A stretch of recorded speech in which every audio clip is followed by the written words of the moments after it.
welcome to my channel. This is Ariel Ferrari Vlog. Dito po tayo sa Terminal 4 ng Riyadh Airport. Okay, so meron tayong dalawang kababayan natin na pareho kami magbabakasyon. So, tanong natin kung anong feeling ng magbabakasyon tayo balik sa ating mga pamilya. Okay? Ito si Kuya. Anong pangalan mo, Kuya? Alan Bonelas. Ganun.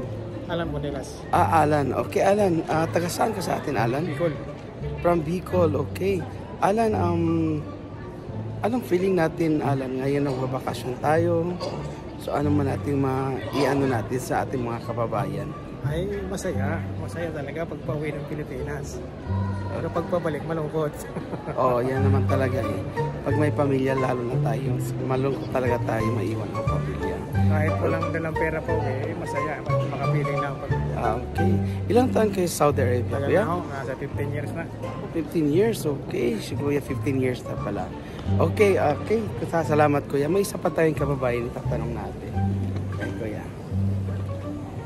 Hello, Kuya. Okay. Ito pangalawang kababayan. Tanong lang natin, anong pangalan mo, Kuya? Si Nelson Ambrosio. Okay, Mr. Ambrosio pala. Ilang taon na kayo dito sa Saudi Arabia, Kuya? Kulang-kulang 5 taon na. 5 taon. O, taga saan ka sa atin, Kuya? Taga Laguna. From Laguna, okay. Kuya, ano mang mapayo mo sa ating mga kababayan? Mapayo ko sa atin mga kababayan. Kung may pangarap ka, diretso ka naman. Ibang bansa, kung kaya mo. Patigas na ng loob. Oo nga. Wala ba tayong na-experience ng mga culture shock, Kuya?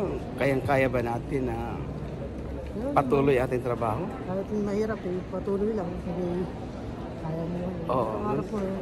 Oo, pag may pangarap, yan talaga, Kuya. Okay, Kuya. Salamat naman, Kuya, sa mga opinion natin, Kuya.